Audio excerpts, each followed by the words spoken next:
Se um dos diferenciais da vida em um condomínio é a segurança, como voltar a ter tranquilidade e manter os bandidos do lado de fora do portão? Esse é um dos temas que você confere aqui no TV Imóveis. E mais, no quadro Dicas da Construção, falaremos sobre a fase que consome uma boa parte do dinheiro, a instalação. Tudo isso a partir de agora no TV Imóveis.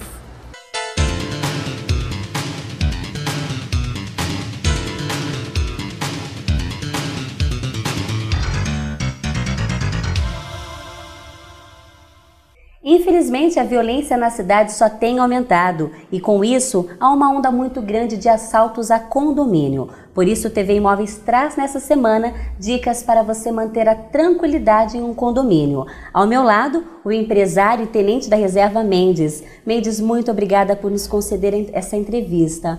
Mendes, agora manter a tranquilidade em um condomínio não é uma das tarefas mais fáceis, correto?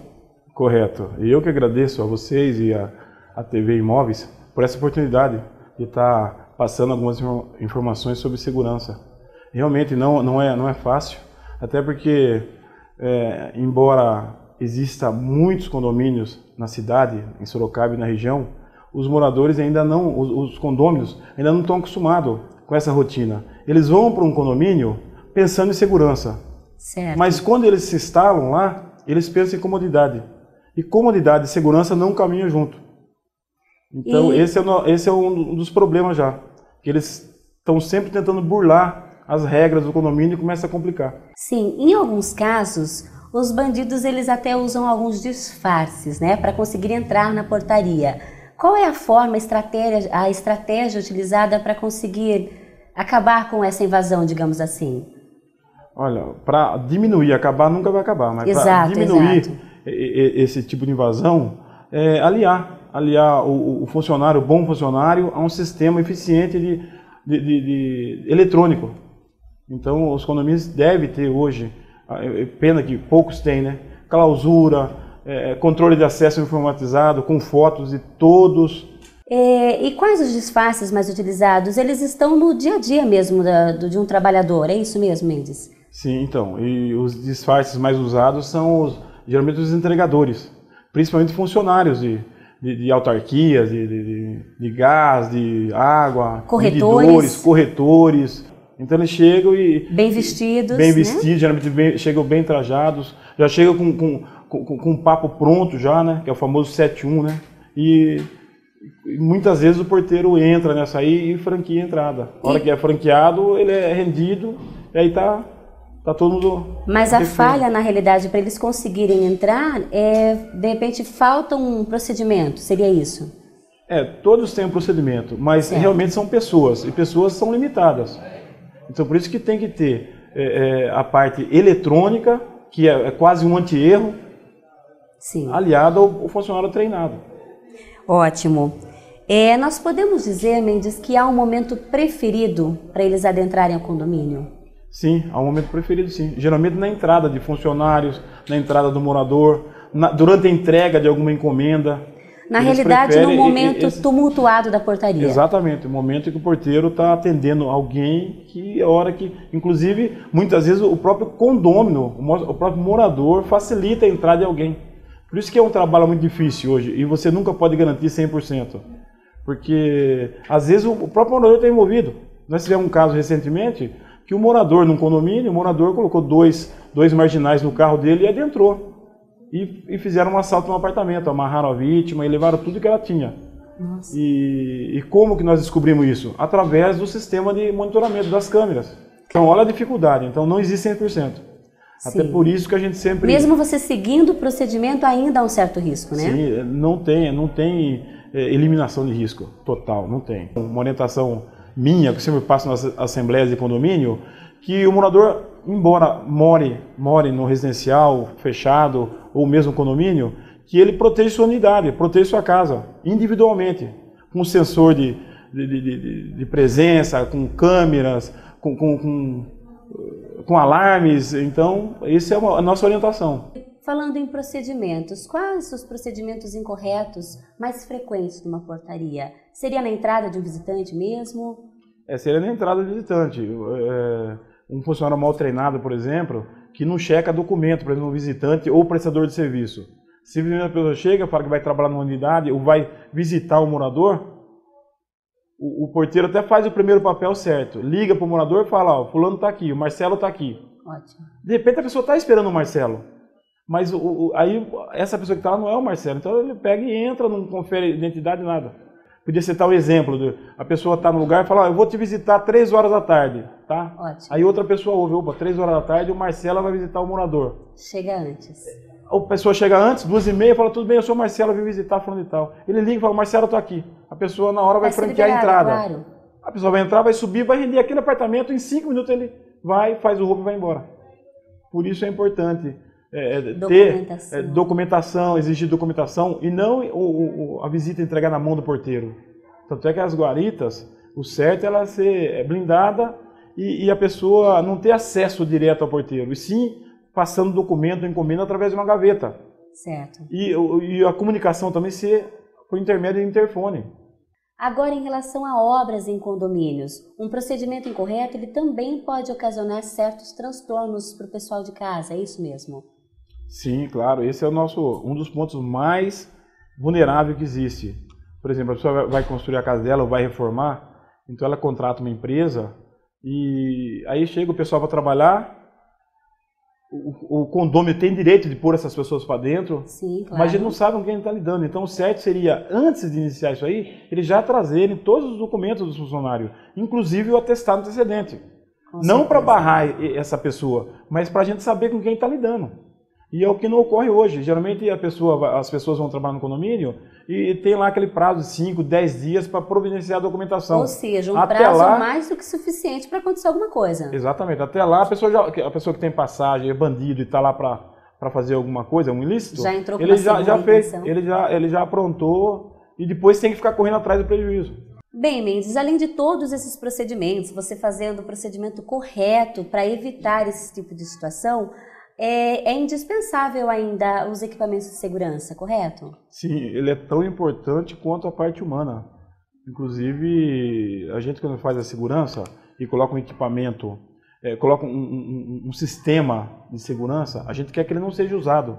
Então quando você coloca equipamento de segurança, um controle eficiente, um controle de acesso eficiente, com foto, câmera, circuito de CFTV, que você possa ser monitorado da empresa, de uma empresa de segurança, por exemplo, o próprio condômino ele pode ter acesso, a hora que ele quiser, tanto na casa dele como na portaria e tal, isso já inibe. Porque a gente tem que trabalhar inibindo, sempre inibindo. Então, o que quer que o ladrão não vá naquele local. Não, se ele for, a gente pega ele lá. Então não adianta pegar ele depois que ele entrou. Então, é fundamental a parte de segurança eletrônica. Isso não tem como fazer hoje. Hoje em dia não tem como fazer só com a parte humana. A parte humana é sujeita a vários tipos de erro ali. Agora, essa parte tecnológica não tem jeito. Inclusive faz até o próprio funcionário trabalhar bem. Ele sabe que ele está sendo observado. Se tiver um problema, pode resgatar as imagens e ver o que aconteceu realmente. Perfeito, Mendes. Eu gostaria de agradecer. Eu tenho certeza que as orientações foram bem ditas, né? Esclarecedoras. E gostaria que você deixasse uma orientação para quem está em casa, para conseguir manter a tranquilidade no condomínio. Então, o que eu queria dizer, que é muito importante, o nosso funcionário, assim como das outras empresas de segurança, eles são orientados, ele tem várias orientações. E uma delas é que se o morador chega com algum problema, de repente é rendido, então, qualquer dica que ele der, qualquer suspeita que ele passar para o porteiro não vai barrar ele, não vai fazer nada. O porteiro vai deixar ele entrar normalmente e vai pedir um apoio externo. Ou da própria empresa de segurança, enviando viaturas da empresa, ou da polícia militar, dependendo do caso. Então é muito importante, você chegar no condomínio, se tiver com problema, você mudar a sua rotina, o jeito que você chega. Depois você chega brincando com o porteiro todo dia, abrindo o vidro e tal, chamando ele pelo nome. Então se tiver com algum problema, você chega quieto, mude totalmente sua maneira de agir ali. E ele vai estar orientado a passar pelo menos para o supervisor dele, o inspetor dele, e passar essa atitude diferente sua, entendeu? De repente você conhece o porteiro, sabe o nome dele, ele está ali há faz 10 anos, você pega e chama ele de outro nome, é um toque que você está dando para ele, que tem alguma coisa errada. Ele já está orientado a ficar quieto, deixar entrar e pedir uma ajuda para você. E principalmente, lembre, morar em condomínio é a mesma coisa de morar no bairro. Você tem que se proteger de todas as formas. Você tem que proteger sua unidade, você tem que se dar bem com o funcionário, você tem que conhecer o regulamento do condomínio, não tentar burlar, porque acontece muito isso aí. Você quer entrar muito rápido, suas visitas, você quer que entre muito rápido, e exige do seu vizinho que o dele seja feito o procedimento correto. Então, o que a gente é mais complicado, o fator mais complicador no condomínio é o próprio morador, dificultando o trabalho. E uma última orientação que eu queria passar é sobre crianças. Muitas vezes a pessoa mora num condomínio, num residencial fechado, e acha que está tudo bem e deixa as crianças à vontade. Então lembre-se, no condomínio, no residencial, tem muitos prestadores de serviço, inclusive de obras. Então seria interessante que crianças, principalmente aquelas abaixo de 7 anos, que não fiquem sozinhas, fiquem acompanhadas, ou pela doméstica do lar, ou por algum morador adulto da residência. Então nós já tivemos alguns casos com criança, inclusive fatal, morte de 2 crianças no condomínio por ela ficar à vontade. Mendes, muito obrigada, muito esclarecedoras suas orientações. Agradeço mais uma vez pela atenção. E você não saia daí, já já voltamos com mais um quadro do TV Imóveis. Numa região de fácil acesso a Raposo Tavares e a poucos minutos de shoppings e hipermercados, surge o Granville Guanabara Residencial. Um empreendimento com toda a infraestrutura e segurança que a sua família merece. Apartamentos de 2 dormitórios entregues com acabamento completo e uma ampla área de lazer que conta com piscinas adulto e infantil, playground, salão de festas, boulevard e churrasqueira. Venha conhecer os apartamentos decorados e conferir de perto as melhores condições de pagamento para morar no que é seu ou investir em uma das áreas que mais crescem em nossa região. Use o seu FGTS na entrada e aproveite essa oportunidade, pois estamos na última fase de lançamento. E atenção, nesse mês, o Granville paga a sua escritura. Mude já! Plantão de vendas na rua Jaziel de Azevedo Ribeiro, 255 em Votorantim. Telefone 3023-2012. Granville Guanabara. O melhor custo-benefício na melhor localização.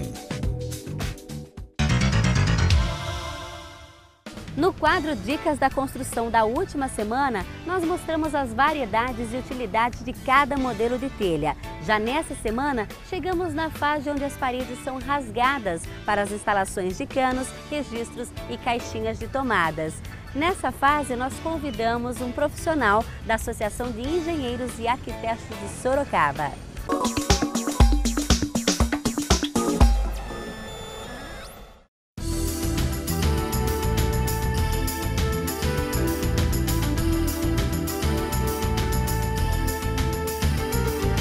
Bom, já fizemos o respaldo das paredes e agora vamos executar a laje. As instalações, primeiro tem que ser feito um projeto inicial para a gente saber quais os pontos que vocês vão usar, o ponto para ligação de tomadas, interruptores, iluminação, e televisão, net, né, cabo para telefonia.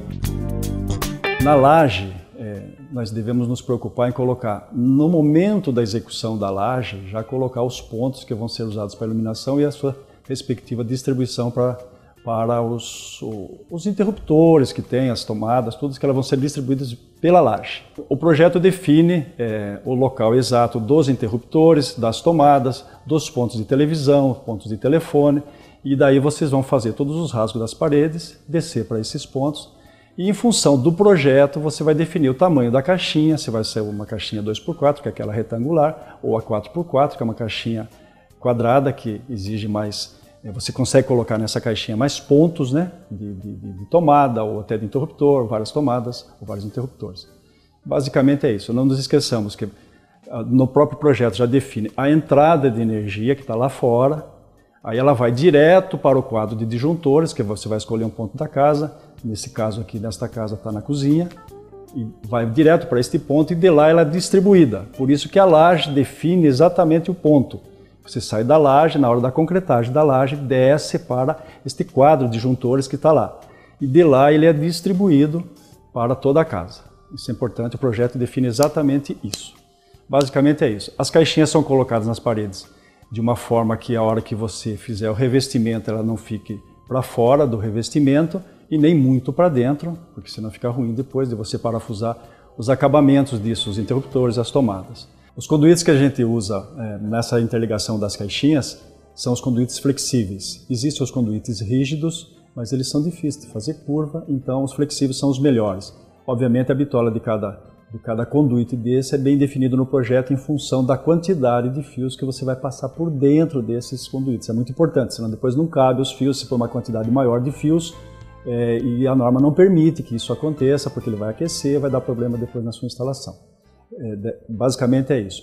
Depois, na sequência, faz o revestimento da casa toda, você vai entrar no acabamento e na fiação e depois no acabamento desses pontos. Então a fiação já está bem definida no projeto, a bitola de cada fio, para cada tomada, para cada carga, para cada equipamento que você vai ligar, a quantidade de iluminação, tudo isso é bem definido no projeto, tá? Isso deve ser definido lá assim, você não tem um projeto bem definido, pelo menos deve ser discutido isso antes com o engenheiro direitinho para que não haja problema nenhum no futuro, de começar a cair disjuntor, esse tipo de coisa.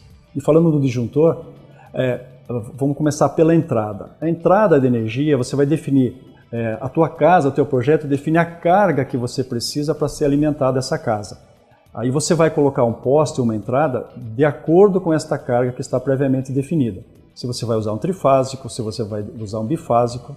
Tá? Monofásico hoje em dia é muito difícil de ser usado, porque é só 110, hoje todo mundo usa 220, é um bifásico. E o trifásico é que você faz uma distribuição melhor, ou se você tem algum equipamento que exija uma ligação trifásica, pode ser que tenha motor, alguma coisa desse tipo, que você precise disso. Geralmente as casas usam bifásico. As casas maiores, muito grandes, se usa trifásico, até por uma questão de distribuição das cargas em cada fase. Ok? Então, o projeto definiu, você vai fazer essas instalações, essa fiação, que vai para o chuveiro, vai para o aquecedor, ou vai para uma torneira elétrica, para um equipamento, um ferro elétrico, alguma coisa que use uma carga maior, isso está tudo muito bem definido. E tudo isso está indo num quadro disjuntor. Os disjuntores são selecionados por setor ou por tipo de utilização, né? E ele protege cada pedaço da sua casa, ele protege. Voltando ao poste que a gente estava comentando, que é definido na entrada, a carga que você vai usar para isso, tá? Lá na frente, antigamente a gente usava uma chave faca que a gente usava para fazer, que era um fusível, uma chave fusível. Hoje em dia, na maioria das vezes, não é utilizado mais essa chave, a gente usa um disjuntor, ou bifásico ou trifásico, com uma capacidade que suporte a casa inteira, e daí, se houver um problema qualquer, esse disjuntor desliga. Você identifica o problema, resolve o problema, e você vai lá, só religa esse disjuntor. Você não tem mais aquela preocupação de trocar fusível, e até que você tem que desligar a chave, que tem o perigo de levar choque, esse tipo de coisa. Hoje não tem mais isso, então, pelo menos, a gente não costuma usar. Nas grandes instalações, obviamente, se usa chaves, mas não é o caso da residência. Não é o caso da maioria das residências, não se usa mais isso. Ok? Aí você vai fazer os acabamentos, já está definido, você vai parafusar, vai ligar as tomadas, vai ligar os interruptores, vai colocar a iluminação, e tudo isso é definido bem depois. O acabamento acabamento final mesmo, as tampinhas que você vai colocar para ficar aqui, fica tudo bonitinho, que você vê depois de tudo pronto, ela é feita só depois que você já pintou a casa. Tá? Então essas tampas vão ser feitas depois. Você vai colocar a tomada, aí você vai pintar a casa e depois você vai colocar essas tampinhas, vamos dizer assim, que vão dar os acabamentos em todos os pontos. Acho que as dicas da parte de instalação elétrica são basicamente essas. Vamos falar um pouquinho agora sobre instalação de água e esgoto.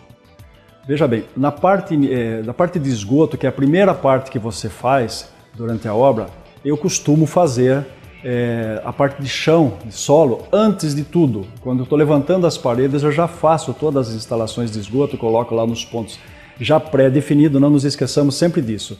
Tem que ter um projeto, ou se não tem um projeto definido, você já tem que ter um posicionamento daquilo que você vai usar, daquilo que você vai fazer.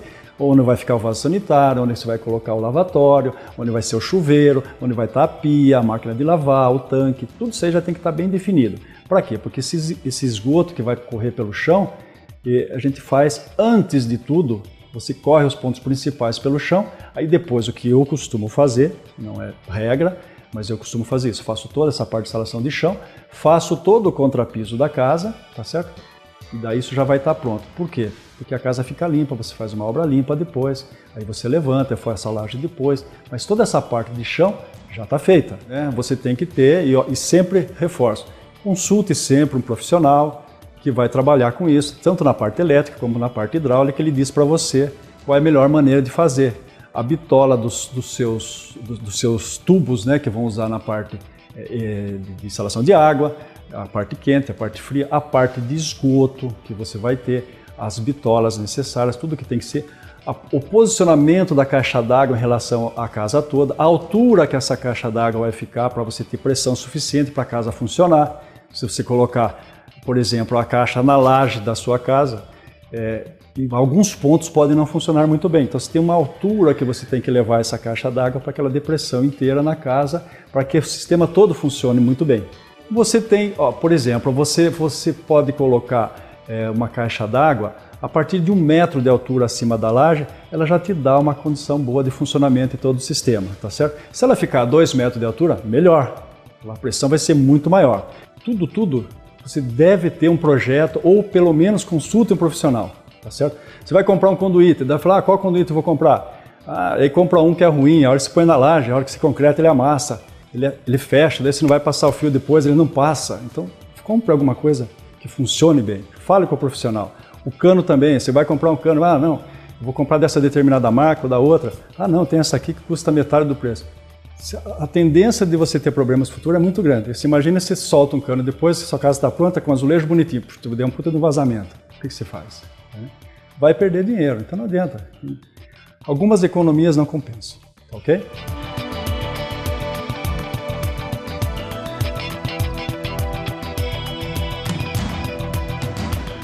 É isso mesmo, seguindo todas essas orientações, com certeza você terá uma instalação bem sucedida. Agora nós vamos falar sobre o crescimento do mercado imobiliário. Você sabia que nos últimos anos, Sorocaba teve aproximadamente um crescimento de 30% nas unidades lançadas? No total, foram 6.043 imóveis ofertados entre setembro de 2012 e setembro de 2013, contra 4.732 unidades em igual período do ano anterior. Espero que você tenha aproveitado as dicas dessa semana. E se você quer fazer parte do nosso TV Imóveis, basta entrar em contato com o nosso departamento comercial. Muito obrigada pela sua companhia e pela sua audiência e até a próxima semana com mais dicas do mercado imobiliário.